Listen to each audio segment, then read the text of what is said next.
When I told my wife that I was very excited and looking forward to her sister's law school graduation tomorrow, my wife replied, "It was last week. Paying her fees doesn't make you that important." A month later, they begged to reverse what I did. I said no. You know those moments when life politely slaps you in the face, then offers you a refund in sarcasm? Yeah, that was me last Tuesday, standing in our kitchen like some kind of discount greeting card model, holding a gift bag that cost more than my weekly grocery budget, smiling like an absolute idiot who still believed in the basic concept of family communication. I had spent the better part of my lunch break hunting down the perfect graduation gift for Clara, my sister-in-law, because apparently I'm the kind of guy who thinks thoughtfulness still matters in a world where people ghost you after you Venmo them rent money. The gift bag was one of those fancy ones too, not the crinkled dollar store variety. I'm talking about the boutique joint with the ribbon handles that practically screamed, "I care about your achievements and also have disposable income." "Babe, I'm so pumped for Clara's graduation tomorrow," I said, setting the bag down on the kitchen counter with the kind of enthusiasm usually reserved for winning lottery tickets or finding out your ex got audited by the IRS. Finally seeing her walk that stage after all those late-night study sessions, all those times she called crying about case law and constitutional amendments. Man, it's going to be emotional watching her get that diploma. I was genuinely excited, which in retrospect makes me look like an even bigger chump than I already felt. I had been there for every panicked 3 a.m. phone call about the Socratic method, every breakdown about tort law, every existential crisis about whether she'd picked the right career path. I'd listened, encouraged, and most importantly, funded the entire operation like some kind of educational sugar daddy, without the weird implications. My wife, Monica, didn't even look up from her phone when I spoke, which should have been my first clue that something was cosmically wrong with this entire situation. She was doing that thing where she scrolls through Instagram with her thumb moving at approximately the speed of light, probably double-tapping on pictures of someone's overpriced brunch or a motivational quote superimposed over a sunset. Her face had that blank expression people get when they're about to deliver news that'll ruin your whole week, but they're trying to figure out how to phrase it so they don't look like the bad guy. "Oh, that was last week," she said, her voice flatter than a pancake that gave up on life. Then she added, without even blinking, without a single molecule of remorse or acknowledgement that this might be important information to share with the person who basically funded the entire degree. Paying her fees doesn't make you that important. Let me tell you something about that moment right there. That specific combination of words delivered with the emotional warmth of a DMV employee on their last day before retirement. It wasn't just a statement. It was a revelation, an epiphany, a cosmic kick in the teeth delivered by the universe with surgical precision. Imagine paying thousands upon thousands of dollars for someone's education, sacrificing your own wants and needs, postponing that vacation you'd been dreaming about, driving a car that makes concerning noises because you prioritized someone else's tuition over your own basic maintenance, only to be told you're basically background furniture. You're the IKEA bookshelf of the family, functional, necessary for holding up important stuff, but absolutely not invited to the family photo. I stood there in our kitchen, which suddenly felt about 20 degrees colder despite the fact that our heating bill was absurdly high because Monica liked to keep the thermostat at tropical resort during winter months, blinking at her like my brain had just encountered a fatal error and was desperately trying to reboot. You know that Windows screen that pops up when your computer realizes it's screwed? That blue screen of death? That was my face, except instead of error codes, it was displaying pure, unfiltered confusion mixed with a gradually rising sense of, "Are you actually kidding me right now?" My mouth opened and closed a few times, making me look like a goldfish who'd just discovered his bowl was actually a prison and his whole life had been a lie. It wasn't just about missing a graduation, though let's be real, that sucked harder than a vacuum cleaner on steroids. It was the sudden, crystallizing realization that I was the ATM in human form, the walking, talking bank account that dispensed cash on demand but didn't warrant an invitation to the actual celebration. I was basically that fee-free ATM you find in sketchy convenience stores, convenient, always accessible, and completely taken for granted. Nobody sends a thank you card to an ATM. Nobody invites an ATM to graduations or family dinners or acknowledges that the ATM has feelings, and might appreciate being included in major life events that it literally financed.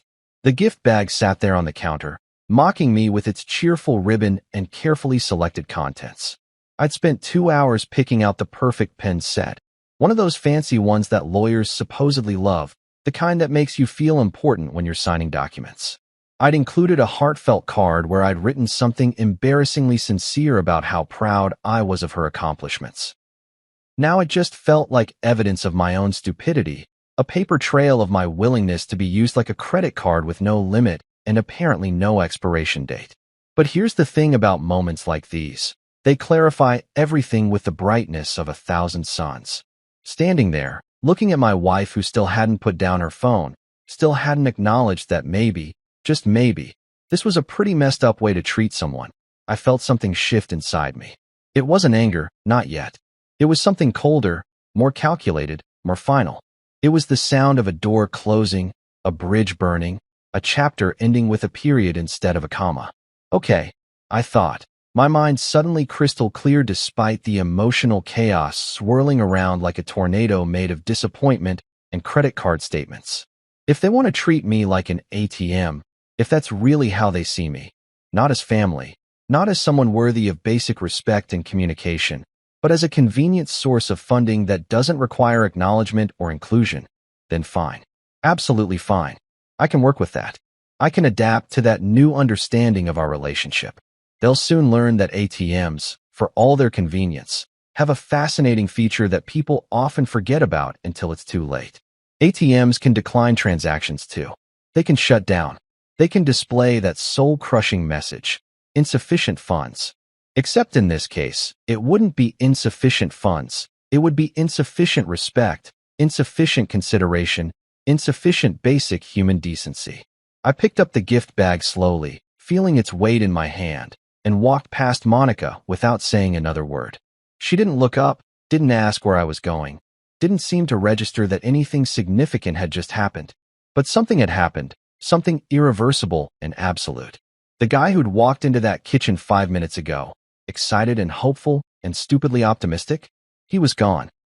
The guy walking out was someone different, someone who'd just learned an expensive lesson about the difference between being loved and being useful, between being family and being a resource. As I headed toward my office, the one room in the house that was actually mine, filled with my stuff, my space, my sanctuary, I started doing what I do best.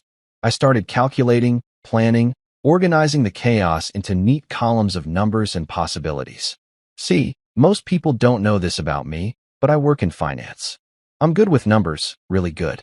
I understand cash flow and assets and leverage, and most importantly, I understand how to build systems and how to dismantle them with equal precision. And right then, standing in the hallway with a graduation gift for an event I wasn't invited to, I began constructing the framework for the most satisfying spreadsheet I'd ever create. They wanted me to be an ATM? Perfect. But every ATM has an owner, someone who controls the access codes, someone who decides when it's operational and when it's out of service. And this particular ATM was about to undergo some serious maintenance. Monica's family had always been like that free trial app you forget to cancel. You know the kind I'm talking about, right? The one that seems totally harmless at first, maybe even useful, offering you all these premium features for just 99 cents for the first month, and you think, hey, that's a pretty sweet deal. I can definitely remember to cancel this before they start charging me the full price.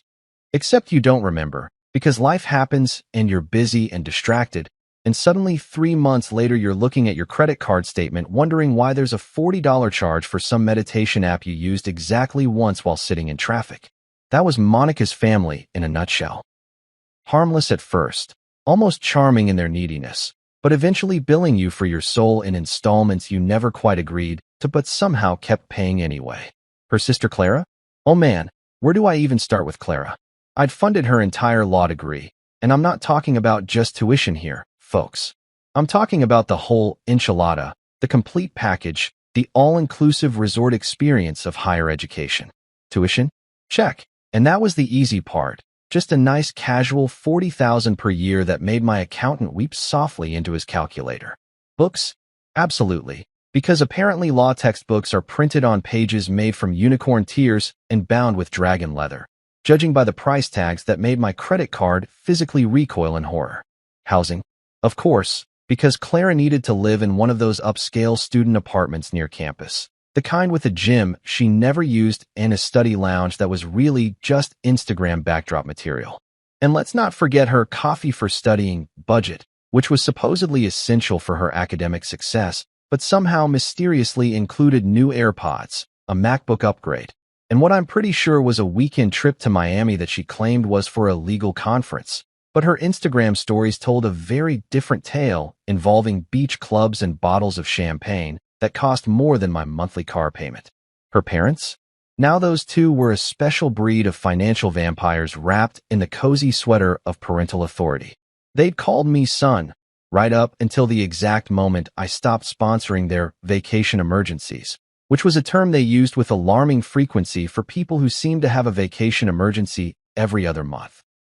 Apparently, Monica's dad needed to go to Vegas for his mental health approximately 4 times a year, and each time it was presented as this urgent, absolutely necessary thing for his well-being.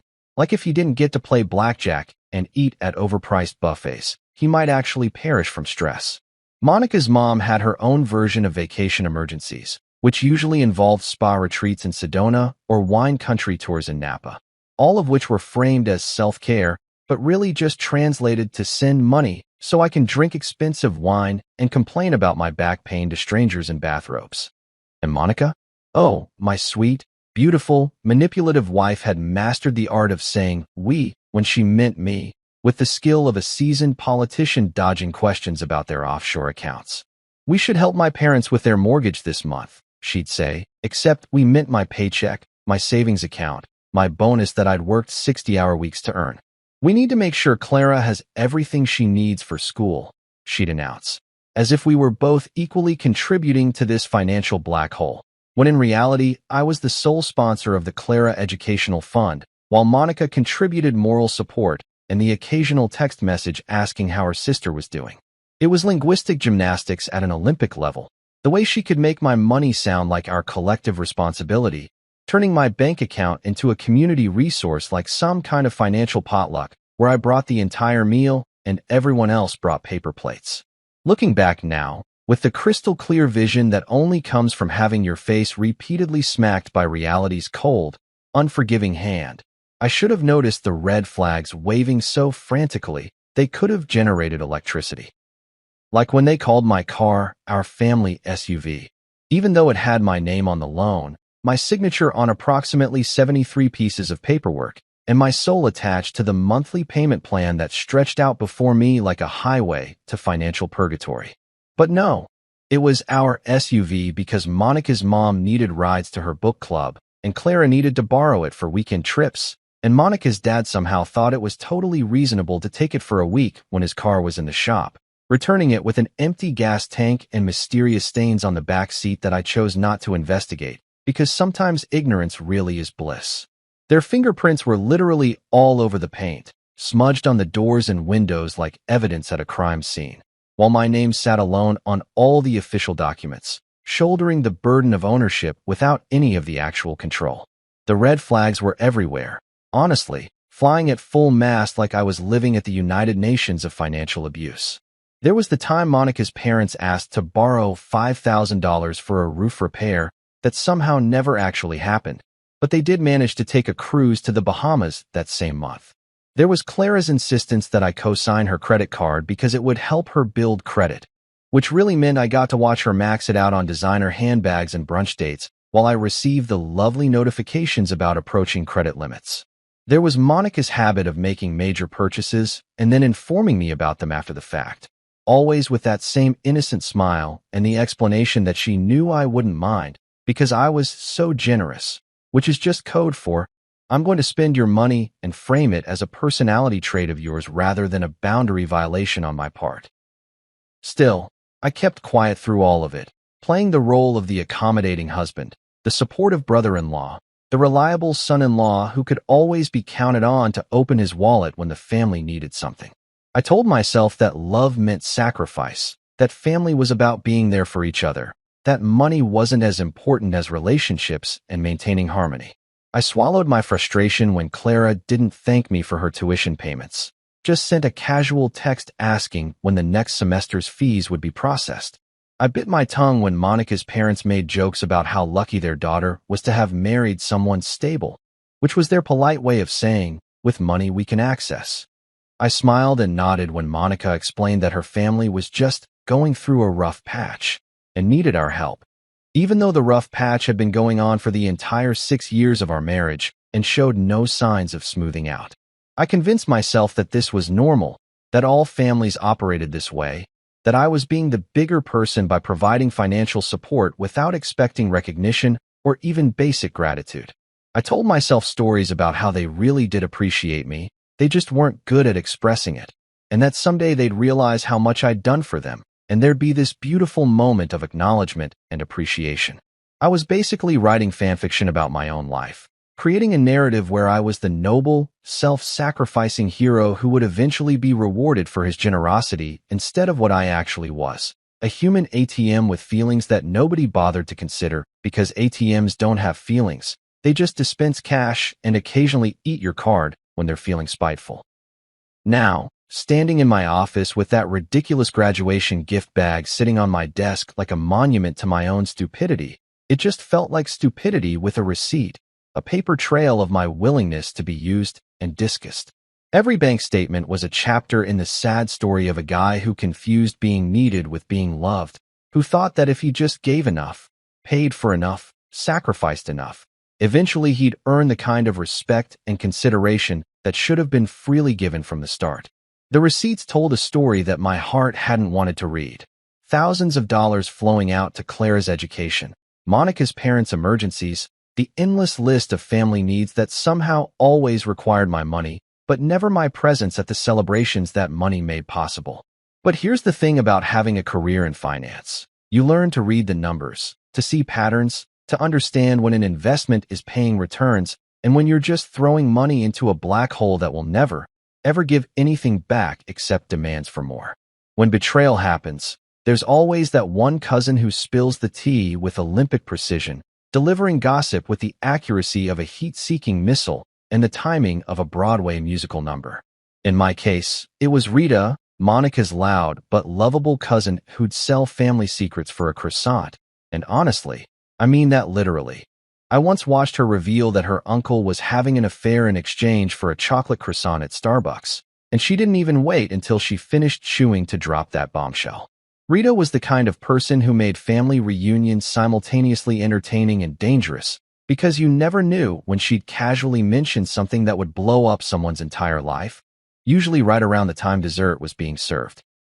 She had zero filter, negative discretion, and the moral compass of a reality TV show producer, which meant she was absolutely terrible at keeping secrets but fantastic at making sure I knew exactly what was happening behind my back. She called me that evening, right around 7:30, which I remember specifically because I was sitting in my office staring at my laptop screen, pretending to work on a financial report, but really just spiraling into an existential crisis about my marriage and my life choices. Her name popped up on my phone, and normally I might have let it go to voicemail, because Rita's calls usually lasted minimum 45 minutes and covered everything from her latest dating disaster to her opinions about whatever celebrity drama was trending on Twitter. But something told me to answer. Maybe intuition or maybe just the universe throwing me a bone for once. So I picked up on the third ring. Hey, you didn't know Clara's graduation was last Saturday? Rita said, skipping right past any normal greeting like hello or how are you, diving straight into the deep end of the pool like someone who'd been waiting all day to make this call.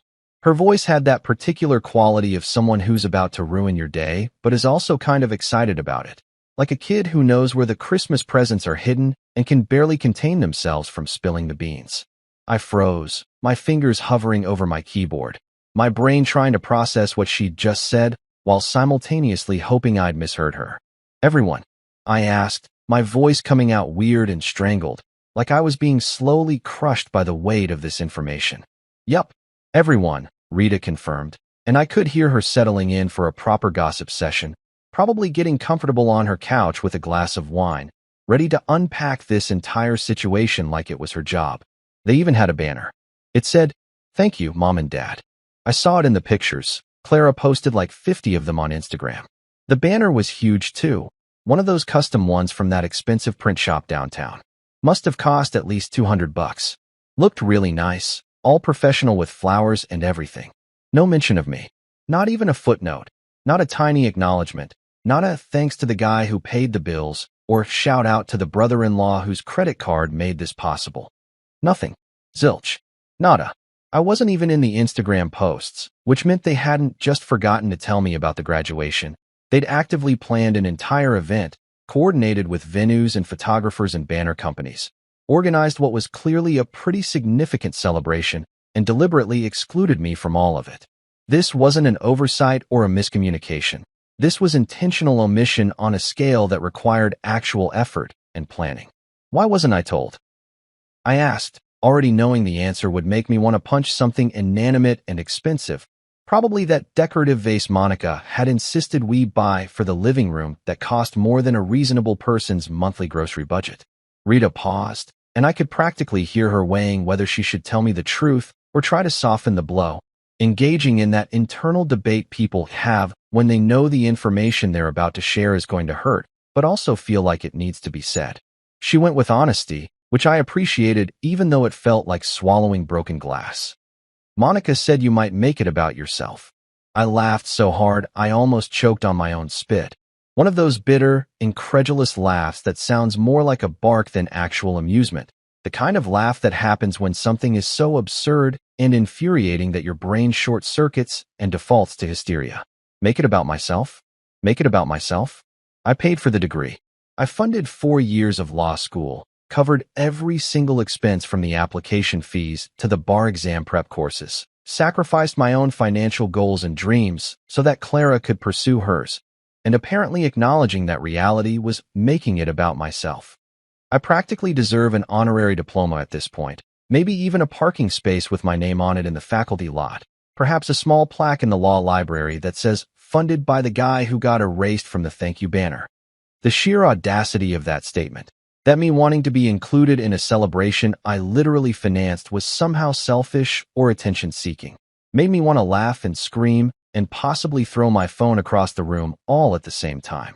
It was gaslighting on a professional level, the kind of manipulation that reframes reasonable expectations as unreasonable demands, that takes your legitimate hurt feelings and twists them into character flaws. Of course I'd want to be at the graduation. Of course I'd want to be acknowledged for my contribution. That's not making it about myself. That's basic human decency and recognition of reality. She said that. I asked Rita, needing confirmation even though I already knew it was true, could feel the truth of it settling into my bones like cold concrete. Word for word, Rita confirmed, her voice sympathetic now, probably recognizing that she'd just detonated a bomb in my emotional landscape. I'm sorry, I thought you knew and just couldn't make it or something. I didn't realize they'd kept it from you completely. That's really messed up, even for this family. And trust me, I've seen this family do some pretty messed up stuff over the years. That's when the gears turned in my head, clicking into place like a lock opening, like tumblers falling into alignment, revealing possibilities I hadn't previously considered. I didn't plan revenge right away. I'm not that impulsive, despite what my increasingly angry internal monologue might suggest. But I started budgeting it, running calculations in my head, mapping out the financial infrastructure that connected me to Monica's family like a complicated network of pipes and valves that I suddenly realized I had complete control over. See, the thing about being the money guy, the financial backbone of an entire extended family's lifestyle, is that you hold a lot more power than people realize. They get comfortable, complacent, assuming the money will always flow like a river, never considering that rivers can be dammed, redirected, or shut off entirely by someone who knows where all the sources are located. I started mentally cataloging everything, every account, every autopay, every financial connection that tied me to their lives. Clara's rent, which came directly from my checking account every month like clockwork. The credit card I'd gotten in my name for family emergencies that Monica's parents used for everything from groceries to gas to what I'm pretty sure was a new television last month. The Netflix account, the Spotify family plan, the Amazon Prime subscription that somehow served 8 people despite being registered to me. The car insurance policy that covered Monica's vehicle under my plan because it was cheaper that way. The phone bill that included Clara's line because we'd added her years ago and never removed her. Every single thread of financial support I'd woven into their lives over the years. All those small conveniences and large expenses that I'd absorbed without complaint suddenly looked very different in this new light. Rita was still talking, filling me in on other details from the graduation. Who was there, what Clara wore, how Monica's parents gave this whole speech about sacrifice and family support without mentioning me once, how there was a dinner afterward at some fancy restaurant that I'd probably unwittingly funded through one of Monica's credit cards. But I was only half listening now, my mind already working through scenarios, calculating timelines, planning moves with the strategic thinking of someone who'd finally realized they were playing chess, while everyone else thought we were playing checkers. "You still there?" Rita asked, probably noticing my silence. "Yeah," I said, my voice calmer now, clearer, filled with the kind of quiet determination that comes from finally seeing the path forward. "Just thinking about some changes I need to make." "Changes?" Rita sounded intrigued, probably sensing drama on the horizon like a shark smelling blood in the water. "Budget adjustments," I said simply, allowing myself a small smile that felt more genuine than anything I'd felt in weeks. "Just some budget adjustments." The next morning, I walked into the kitchen like an unpaid intern who'd found out the stole his lunch from the break room fridge, except instead of a sandwich, they'd stolen my dignity, my financial security, and apparently my invitation to major family events. I'd spent the entire night lying awake, staring at the ceiling, running through conversations in my head, rehearsing different approaches and responses like an actor prepping for the performance of a lifetime. By the time the sun came up, I was operating on approximately 0 hours of sleep, 3 cups of coffee that I'd already consumed, and pure, distilled righteous indignation that felt like jet fuel coursing through my veins. Monica was already in the kitchen, naturally, doing her morning routine like absolutely nothing was wrong, like she hadn't orchestrated an entire graduation ceremony that excluded the person who financed it. She was standing by the espresso machine, the fancy Italian one that cost $2,000 and that I'd bought her for Christmas because she said regular coffee makers were beneath her standards, wearing one of those expensive silk pajama sets that cost more than some people's weekly paychecks, looking perfectly put together even at 7 in the morning. Her hair was in one of those effortlessly messy buns that actually takes 20 minutes and 14 bobby pins to achieve, and she was scrolling through her phone with one hand while holding a tiny cup of espresso in the other, the very picture of casual indifference. "Why didn't you tell me about the graduation?"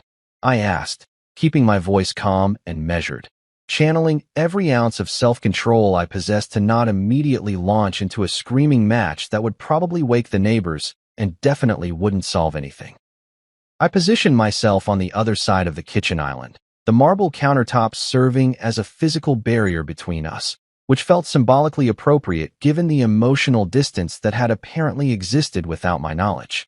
She sipped her coffee like a queen addressing a peasant who dared to question her royal decree, taking her sweet time before responding, letting the silence stretch out uncomfortably like she was testing to see if I'd back down or rephrase the question into something less confrontational.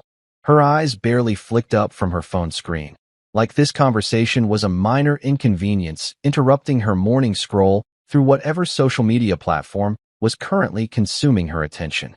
"Because it wasn't a big deal," she finally said, her tone suggesting that I was being dramatic for even bringing it up, like I'd asked why she hadn't informed me about a minor dentist appointment rather than a major life milestone I'd financially supported. "You don't have to be at everything," she added, and there was something in her voice that made my blood pressure spike. This dismissive quality, like she was explaining basic concepts to someone particularly slow on the uptake, like I was the unreasonable one for expecting basic courtesy in communication. "Right?" I said, nodding slowly, letting that word hang in the air between us like smoke. "Just the things that cost me money." The sarcasm in my voice was thick enough to cut with a knife, sharp enough to draw blood, and I watched her face carefully for any sign of recognition, any flicker of guilt or acknowledgement that maybe, just maybe, she could see how messed up this whole situation was. She frowned, but it wasn't the kind of frown that suggested remorse or self-reflection.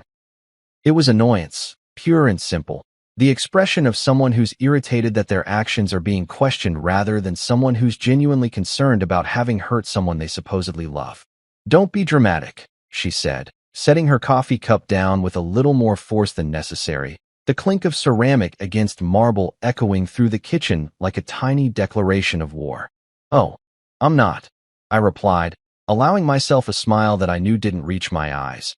One of those corporate smiles you give during meetings when someone's pitching an obviously terrible idea, but you have to maintain professional courtesy. "I'm saving the drama for next month's budget." I let that statement settle, watching her process it, seeing the moment when the words registered but the meaning didn't quite land, like she'd heard me but hadn't actually understood what I was saying yet. "What's that supposed to mean?" she asked, her eyes narrowing slightly, her phone finally lowering as I apparently became interesting enough to warrant her full attention for the first time in this conversation. "It means," I said slowly, deliberately, enjoying the moment more than I probably should have, "that I'm going to be making some financial adjustments, reallocating resources, cutting unnecessary expenses.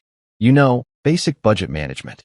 I pulled out my own phone, opening up the banking app I'd been meticulously studying for the past 12 hours, the one that showed every automatic payment, every linked account, every financial thread connecting me to this family that apparently didn't think I was important enough to include in their celebrations. Her face did this interesting thing where confusion mixed with the first tiny spark of concern, like a pilot light flickering to life in her brain, beginning to illuminate the potential consequences of her actions. "You're being ridiculous," she said, but there was less certainty in her voice now, a slight waver that suggested maybe she was starting to understand that this wasn't just another argument we'd have and then forget about by dinner time. "Am I?" I asked, genuinely curious about her perspective at this point, morbidly fascinated by how she was justifying this in her head. "Because from where I'm standing, I've been more than generous. I've funded your sister's entire education, supported your parents' lifestyle, paid for family vacations I wasn't invited on, and apparently financed a graduation celebration that I wasn't important enough to attend. So yeah, I think some budget adjustments are not just reasonable, but long overdue." That's when her parents decided to make their entrance. Because of course they did. Because the universe has a sixth sense of timing, and this confrontation apparently needed an audience. Monica's dad walked in first, wearing one of those expensive golf shirts that I'm 90% sure I bought him last Father's Day, followed by her mom in a designer tracksuit that definitely came from my credit card.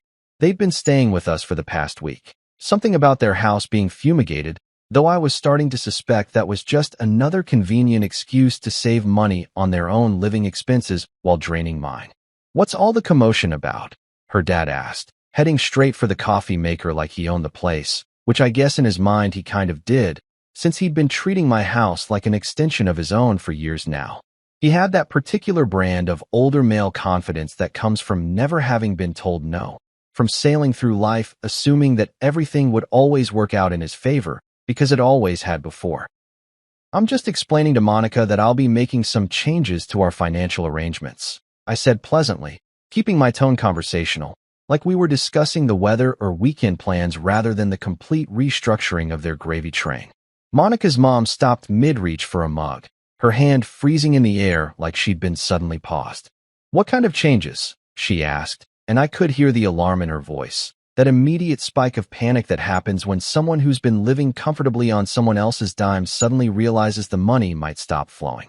"Oh, nothing major," I said with a shrug that was deliberately casual, understated, the kind of gesture that suggests something is actually very major, but you're pretending it's not.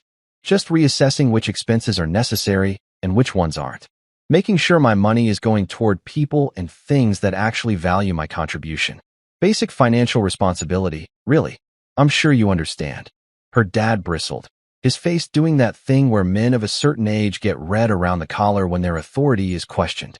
"Now hold on a minute," he started, but I cut him off, which I'd never done before, always having played the role of the respectful son-in-law who deferred to his elders even when they were being completely unreasonable. "No, you hold on," I said, my voice still calm, but with an edge that surprised even me, like I'd found a backbone I didn't know I had been growing over the past 24 hours. "I've been holding on for 6 years. I've been patient and generous and accommodating while being treated like a walking ATM instead of a family member. So now it's your turn to hold on. Hold on to the lifestyle you've built on my dime while I figure out if I want to keep funding it. The kitchen went silent except for the humming of the refrigerator and the distant sound of traffic outside. Monica was staring at me like she'd never seen me before. Her parents were frozen in various states of reaching for coffee supplies, and I was standing there feeling simultaneously terrified and exhilarated, like I'd just jumped out of an airplane and was waiting to see if the parachute would open. "You're taking this too far," her dad finally said, trying to regain control of the conversation, using that authoritative dad voice that probably worked on his daughters, but definitely wasn't going to work on me anymore. "Taking what too far?" I asked innocently. "Taking my own financial security seriously? Taking care of my own interests for once? Or are you saying I'm taking it too far by expecting to be treated with basic respect and consideration?" Monica stepped forward, her expression shifting to something that might have been concern or might have been strategic calculation. I honestly couldn't tell anymore. "Honey, we made a mistake. Let's fix this," she said, her voice dropping into that soft, placating tone she used when she wanted something, when she was trying to smooth things over and get back to the comfortable status quo where I paid for everything and didn't complain about it. "Which part?" I asked, genuinely wanting to know which specific mistake she was willing to acknowledge, which piece of this elaborate pattern of disrespect she was prepared to take responsibility for. The lying? The erasing me? Or the part where I funded the season finale of your family's drama without even getting a ticket to watch the show? "I work in finance, which means I don't throw tantrums like some reality TV star whose latte order got messed up at Starbucks. I don't scream, I don't break dishes, I don't storm out of rooms slamming doors behind me in dramatic displays of emotion that accomplish nothing except maybe damaging the door hinges and giving the neighbors something to gossip about over their morning coffee.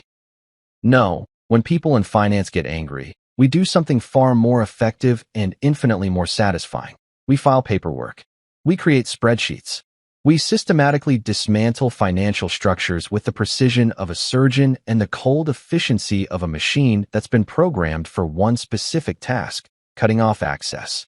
The beauty of revenge executed through financial channels is that it's completely legal, totally justified, and absolutely devastating when done correctly. There's no yelling, no physical confrontation, no messy emotional scenes that can be turned against you later. Just clean, crisp, documented actions that speak louder than any argument ever could. It's the difference between setting something on fire and simply turning off the oxygen supply. Same result, way less mess, significantly more control over the process. I started by closing the joint savings account that was somehow only jointly spent, which is a polite way of saying that I deposited money into it and Monica's family withdrew money from it like they were playing some kind of ATM slot machine that always paid out. The account had been established 3 years ago under the premise that we needed a place to save for our future together, maybe a down payment on a bigger house or an emergency fund for unexpected expenses. In reality, it had become a slush fund for Clara's unexpected expenses, which happened with alarming regularity. Monica's parents' temporary financial shortfalls, which had been temporary for going on 3 years now, and various other family emergencies that always seemed to require immediate cash infusions from yours truly. Closing the account took exactly 45 minutes, including the hold time while I waited for a customer service representative who sounded way too chipper for 8:30 in the morning. I transferred the remaining balance, which was considerably less than it should have been considering my consistent deposits, into a new account that only had my name on it, one that didn't have any joint access, any shared debit cards, any possible way for anyone but me to touch that money.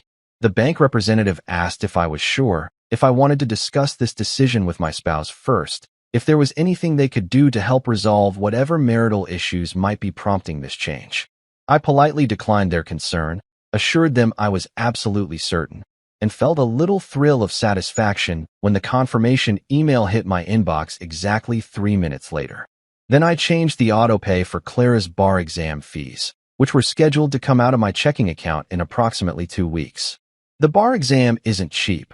We're talking about $1,500 between the registration fees, the character and fitness application, and all the other random charges they tack on that seem designed specifically to bankrupt law students before they even start practicing. I'd already paid for her bar prep course, which was another $3,000 that I'd handed over without complaint because Clara really needs this to pass, and it's an investment in her future, and various other justifications that sounded reasonable at the time, but now just seemed like elaborate excuses to separate me from my money. Canceling that autopay took less than 5 minutes. I logged into my banking app, navigated to the scheduled payments section, found the one designated for Clara's bar exam, and hit delete. The system asked me to confirm, warning me that this payment was scheduled to process soon and canceling it might result in late fees or registration issues. I confirmed anyway, watching that little scheduled payment notification disappear from my screen with the kind of satisfaction usually reserved for finally scratching an itch that's been bothering you for hours. The next day, Monica called me from work, her voice tight with barely controlled panic. That particular frequency of stress that happens when someone discovers their financial safety net has suddenly vanished. The bank app isn't showing the joint balance, she said, skipping any greeting or small talk, diving straight into the crisis that was apparently consuming her attention in the middle of her workday. I could hear office noises in the background, phones ringing, people talking, the general buzz of a workplace, which meant she was making this call in public, probably trying to keep her voice down so her coworkers wouldn't overhear that her family's convenient money source had dried up. Maybe it's shy, I said, keeping my tone light and casual, like we were discussing a minor technical glitch rather than the deliberate demolition of their financial access. Give it some space. Sometimes things need room to breathe, you know? Personal boundaries and all that. The sarcasm was probably a bit thick, but honestly, I was enjoying this way more than I should have been. There's something deeply satisfying about playing dumb when someone's trying to confront you about something you absolutely did on purpose. This isn't funny, Monica hissed, her voice dropping even lower, probably ducking into a conference room or bathroom for privacy. Where's the money? What did you do? The accusation in her tone was clear, like I'd committed some kind of crime by managing my own finances, like I'd violated some unspoken agreement by daring to control my own bank accounts. I moved it, I said simply, offering no elaboration, no explanation, no justification for my actions because, frankly, I didn't know her one. To an account where I can actually track where it's going. Funny thing about joint accounts, they're supposed to be for joint decisions, but I couldn't remember the last time anyone asked my opinion before making a withdrawal. So I solved that problem. You're welcome. She sputtered something about trust and marriage and how I was being unreasonable. But I'd already heard this song and dance before, and I wasn't interested in the encore performance. I let her vent for about 30 seconds, listening to the rising panic in her voice with the detachment of someone watching a movie they've seen before and didn't particularly like the first time, before cutting her off mid-sentence. I've got a meeting, I said, which was technically true. I had a meeting with my own sense of self-respect and boundaries, which had been languishing in a corner for the past 6 years and desperately needed some attention. We can talk about this later. Or not. I'm flexible. I hung up before she could respond, silencing my phone immediately because I knew the callbacks and text messages would start coming rapid fire, and I wasn't interested in engaging with the panic spiral that was undoubtedly beginning to unfold. Clara texted me around 3 in the afternoon, her message popping up on my screen with the kind of urgency that suggested she'd just discovered a major problem. Hey, got a notification that my bar exam payment didn't go through? The registration deadline is next week, and they're saying I need to pay ASAP or I'll lose my spot. Can you check what happened? The message was casual, almost breezy, like this was just a minor technical issue that I'd obviously want to fix immediately because that's what I always did. Fix things, solve problems, paid for stuff without question or complaint.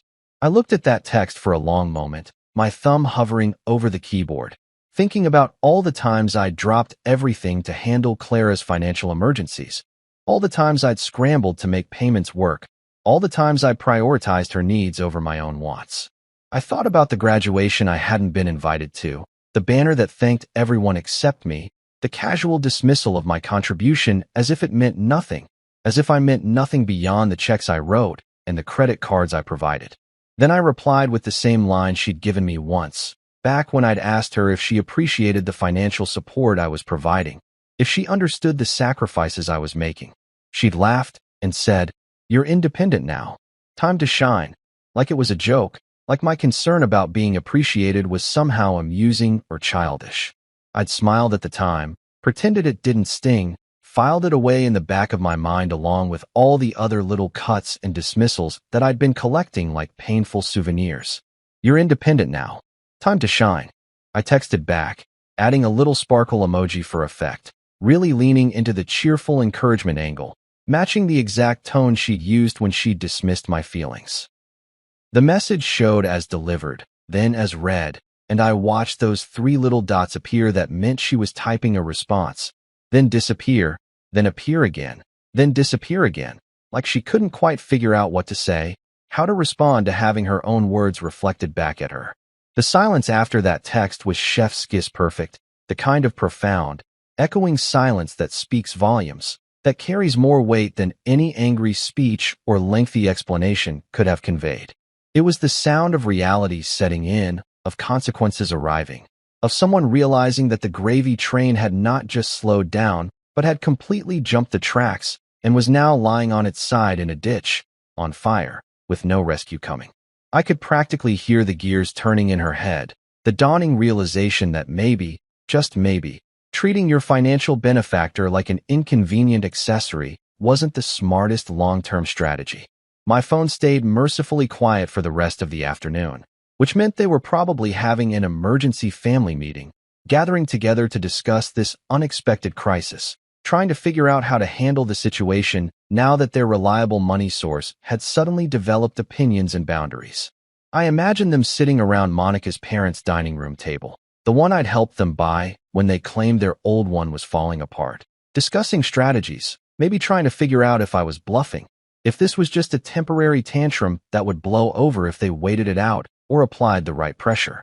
Revenge tastes best when it's notarized, stamped with an official seal, and filed in triplicate with the appropriate governmental agencies. There's something deeply satisfying about taking raw emotion, anger, hurt, betrayal, and transforming it into legally binding documents that have the weight of law behind them. It's like turning your feelings into weapons that can't be argued with, can't be dismissed, can't be sweet-talked or manipulated away because they're right there in black and white with signatures and dates and legal language that doesn't care about anyone's feelings. I met Ms. Linda Carmichael on a Thursday afternoon at her office in downtown, one of those sleek law firms on the 20th floor with floor-to-ceiling windows that make you feel like you're floating above the city, looking down on all the regular people dealing with their regular problems while you handle serious business.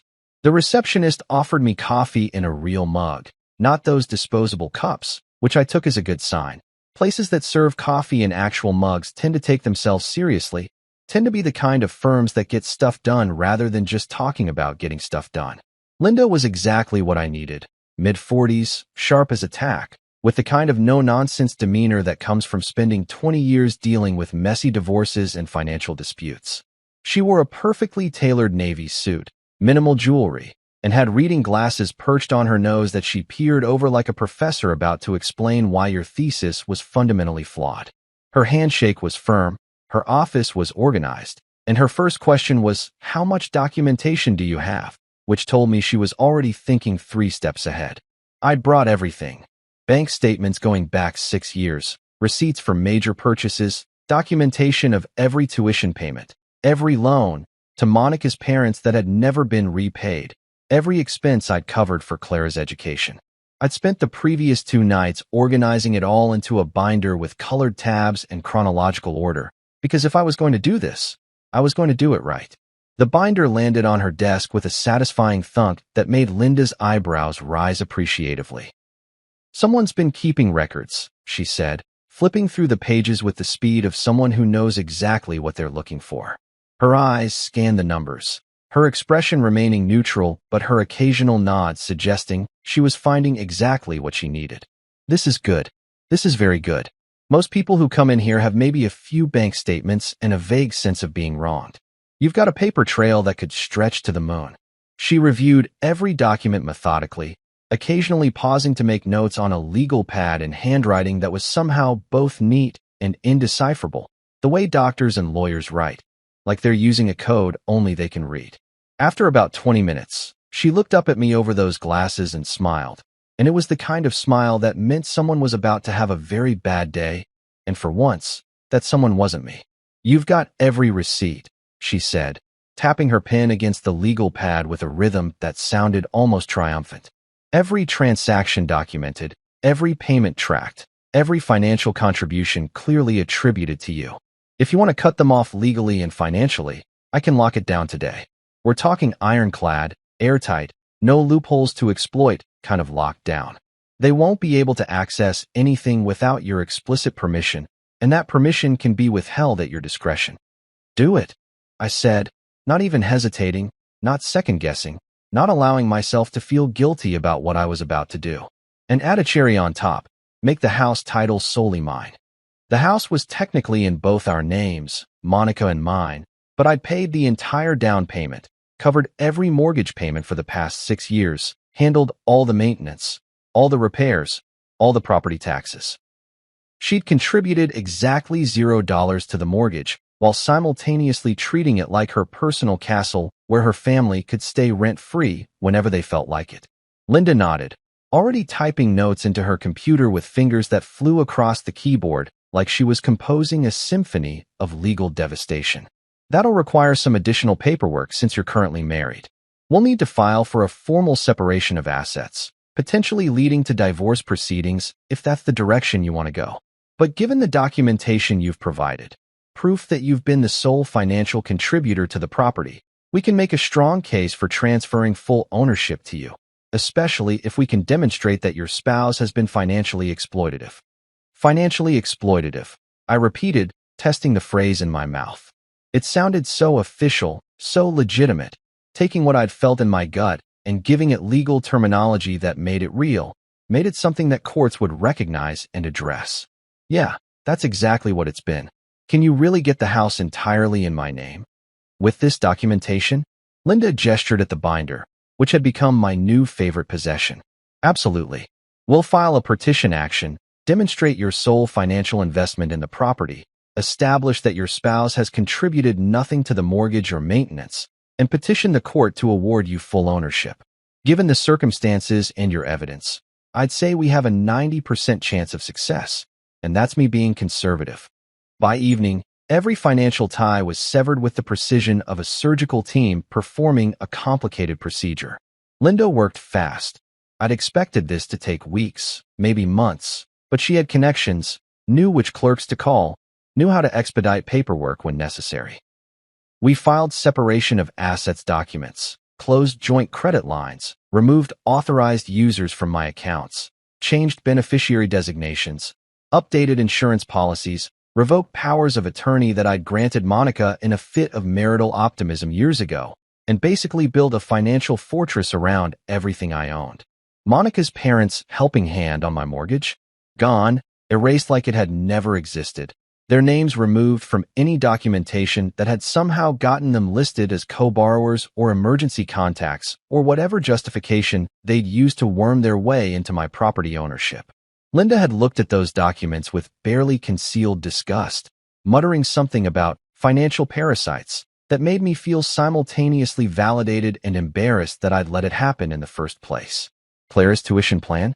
Canceled, terminated, destroyed with extreme prejudice. There were 2 semesters left on the payment plan I'd set up, installments that were supposed to automatically withdraw from my account to cover her final year and bar prep. Linda pulled up the documents, sent official cancellation notices, and made sure there was no possible way those payments could accidentally process. "She'll get notification within 24 hours, Linda said with satisfaction. "And they don't do payment plans after cancellation. She'll have to pay in full if she wants to continue." Monica's credit card extension? Snipped like a thread that had been hanging loose, annoying me every time I saw it on my statement. It wasn't even supposed to be an extension. It was my card, my account, but I'd added her as an authorized user years ago, and somehow that had evolved into her treating it like her personal, unlimited funding source. Her spending habits were documented in my binder too. Lunches with her friends that cost $100, shopping trips that racked up thousands. Those small purchases that added up to significant chunks of my income every month. The card will be declined next time she tries to use it, Linda explained, typing something into her computer that I assumed was the cancellation request. She'll probably call the credit card company thinking it's an error, and they'll tell her the account holder, that's you, has removed her authorization. It's effective immediately. If my bank account was a castle, and trust me, after 6 years of treating it like a community resource, I was ready to embrace the castle metaphor. I'd just raised the drawbridge, filled the moat with alligators, posted archers on the walls, and hung a giant banner that said, "No entry without explicit written permission notarized by a licensed attorney." It felt good, better than good. It felt right, like I was finally taking control of something that should have always been under my control, reclaiming territory that had been occupied by foreign forces for way too long. "There's one more thing," Linda said, pulling out a document that looked particularly official, heavy paper with gold embossing. "If you're serious about protecting yourself, we should file for legal separation immediately. It stops the clock on any claims your spouse might have to future earnings, creates a clear dividing line between what's yours and what's potentially negotiable in a divorce. You don't have to file for divorce right away if you're not ready, but the legal separation gives you protection while you figure out your next moves." I looked at the document, at the blank space where my signature would go, at the legal language that would officially declare my marriage as good as over. Part of me wanted to hesitate, wanted to feel something, sadness, regret, nostalgia for what we used to have or what I thought we had. But mostly I just felt relief, like I was finally acknowledging something that had been true for a long time, but that I'd been too stubborn or too hopeful to admit. "Where do I sign?" I asked, and Linda smiled that shark smile again, sliding a pen across her desk toward me. It was a nice pen, heavy and expensive, the kind that makes signing important documents feel momentous. I picked it up, pressed it against the paper, and watched my signature flow across the line, making it official, making it real, making it impossible to pretend anymore that this marriage was anything other than a financial arrangement that had gone catastrophically wrong. As I walked out of Linda's office that evening, my phone started buzzing with texts and calls, the family panic reaching critical mass as various financial dominoes began falling. I ignored them all, letting the calls go to voicemail, letting the texts pile up unread, because I had nothing to say to them that wasn't already being said by canceled payments and declined transactions. Linda had given me her card, told me to call immediately if anyone tried to pressure me, threaten me, or show up at my house uninvited. She'd also mentioned something about restraining orders if necessary, which seemed extreme but also oddly comforting, knowing that option existed if things got ugly. 3 weeks later, the panic calls started rolling in with the frequency and intensity of a natural disaster warning system. Except instead of tornadoes or hurricanes, the emergency was that their free ride had officially ended and reality was hitting them harder than a freight train with no brakes. It was like watching dominoes fall in slow motion, each one triggering the next in a cascade of financial consequences that I'd carefully orchestrated from my office while sipping coffee and feeling absolutely zero remorse. Turns out, when you pull the financial rug out from under people who've been standing on it for years, they notice pretty quickly. Not immediately, because there's always a lag time between action and consequence, but eventually the bills come due and the auto payments fail, and suddenly everyone's wondering why the magic money tree has stopped producing fruit. First came Monica, naturally, because she was the one who dealt with the household bills, and had therefore been the first to discover that the accounts she'd been casually accessing were now as useful as a chocolate teapot. Her call came at approximately 7:45 in the morning on a Monday, which meant she'd probably just tried to pay something and had been hit with the dreaded insufficient funds message, or more accurately, the "this account no longer exists in the way you think it does" message. I was in my car, driving to work, enjoying my commute, and a particularly good podcast about financial independence. The irony wasn't lost on me when her name popped up on my screen. I considered not answering, letting it go to voicemail, but curiosity got the better of me. I wanted to hear this. "The utilities are in your name," she practically shouted into the phone, skipping any greeting or preamble, her voice pitched high with that special kind of panic that comes from realizing you're about to lose basic services. "The power's off.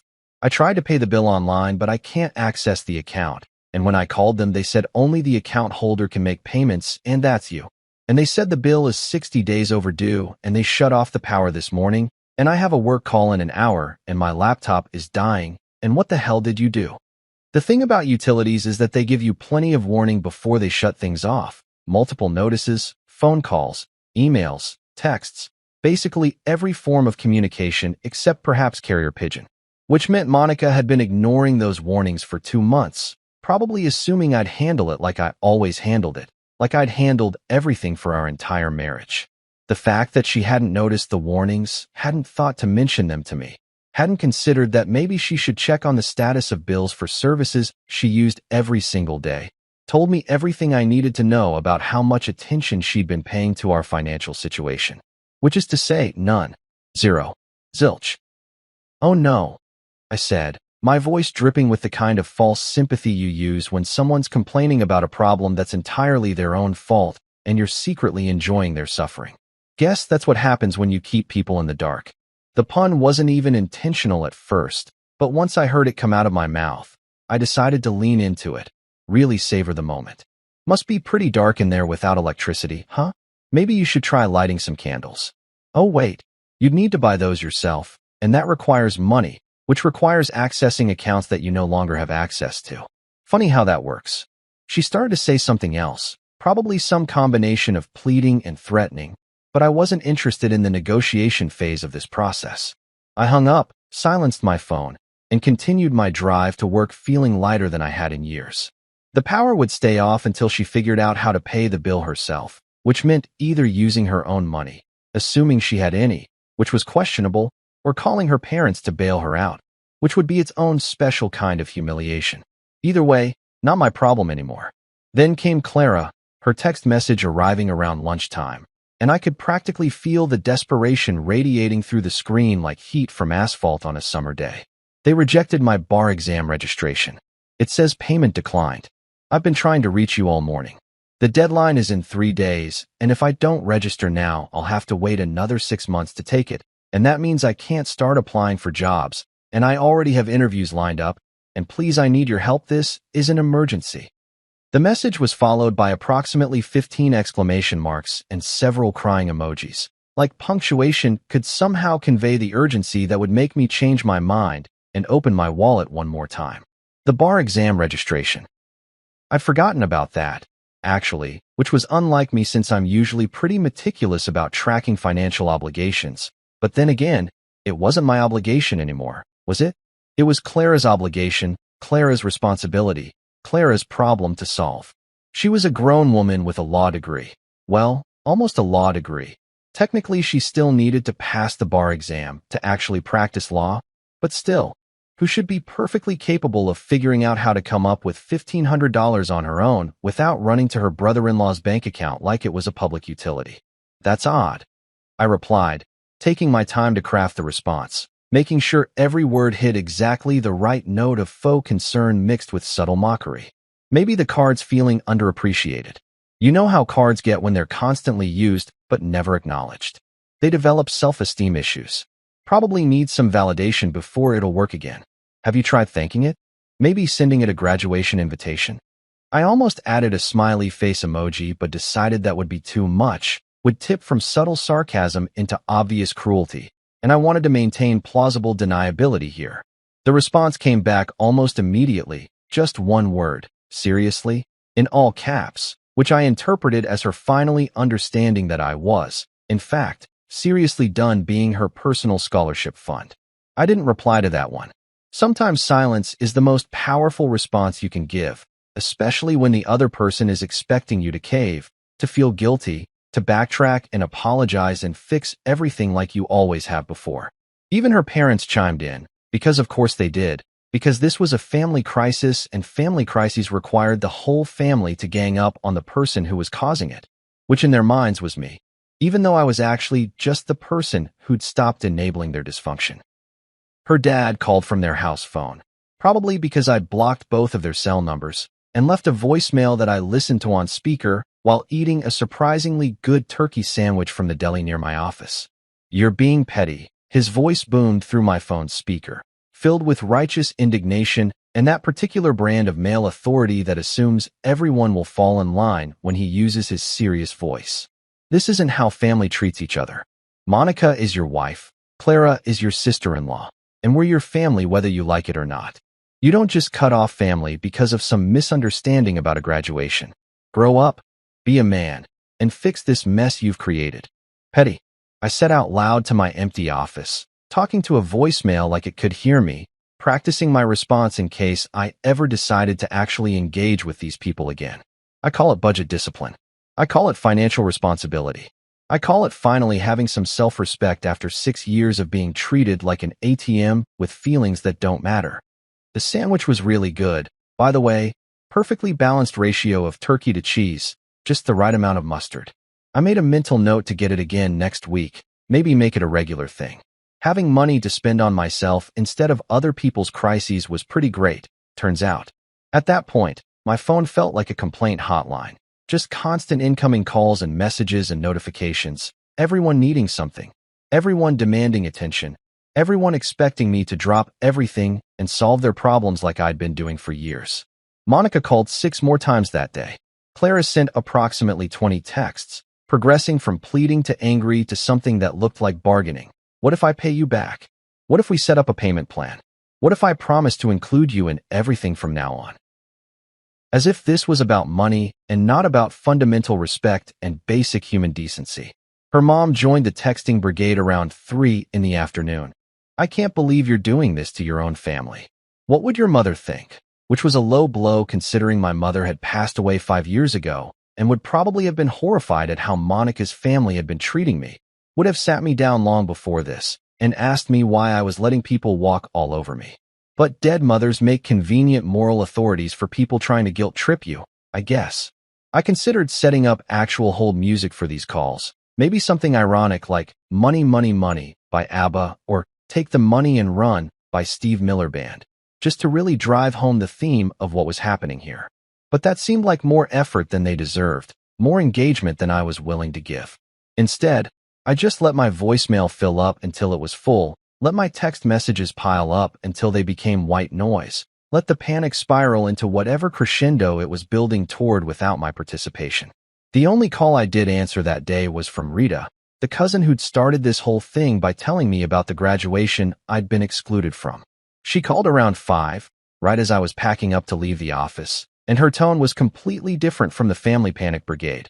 She sounded almost gleeful, like she was watching her favorite reality show and couldn't wait to give me the recap. "Oh my God, you should hear them," she said, barely pausing to breathe between words. They had an emergency family meeting at Monica's parents' house.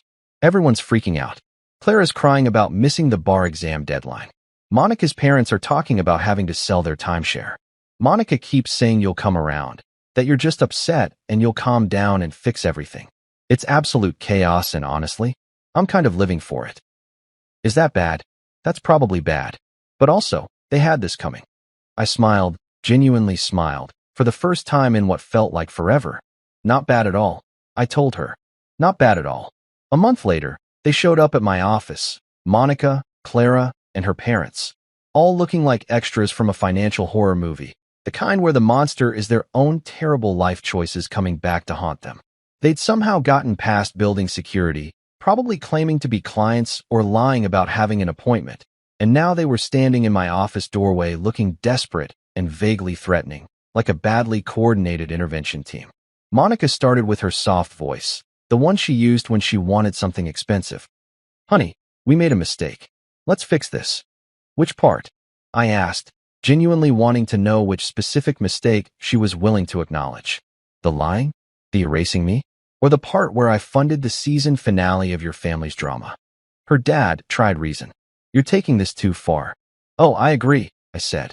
"Next time, I'll take it even further, to court." Clara stepped forward, voice trembling. "Please, I can't register for the next exam without your help." I shrugged. "Funny, I thought paying your fees doesn't make me that important." Even my lawyer would have applauded that delivery. Within weeks, Clara moved back in with her parents, her fancy apartment near the law school becoming an unaffordable luxury without my monthly deposits. Monica tried to guilt-trip me with emotional texts, but I was immune, having built up a tolerance to manipulation over 6 years of marriage.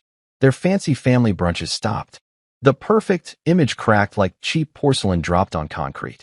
Neighbors started whispering about how the generous husband had walked away, and suddenly Monica's family wasn't the successful, upwardly mobile clan they pretended to be. They were broke people who'd been living on someone else's dime. Rita, the cousin with the gossip gold, kept me updated like she was reporting from a war zone. Clara's job offer fell through. The parents are behind on payments, and your wife's trying to sell her handbags online, she said during one of our weekly catch-up calls. I didn't celebrate.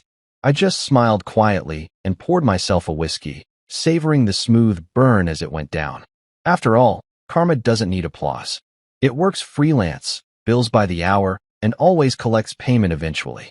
A month later, I was sitting in my backyard, watching the sunset with a calm heart and a cold drink, feeling more at peace than I had in years. The sky was doing that thing where it turns orange and pink, like nature's way of saying everything's going to be all right. Monica had moved out. Clara had finally called to say she understood why I did what I did, her voice quiet and genuinely apologetic for the first time in our entire relationship. I told her good, because this wasn't revenge, it was a refund. And that's exactly what it was, taking back what was mine, reclaiming my dignity and self-respect with interest. Her family's pride had cost them everything. Mine had earned me peace, freedom, and a bank account that was finally just mine. Sometimes you don't need to yell, argue, or explain. You just hit cancel subscription, change your password, and let people miss the access they abused. And when they beg to reverse it, you simply smile and say, sorry, no refunds.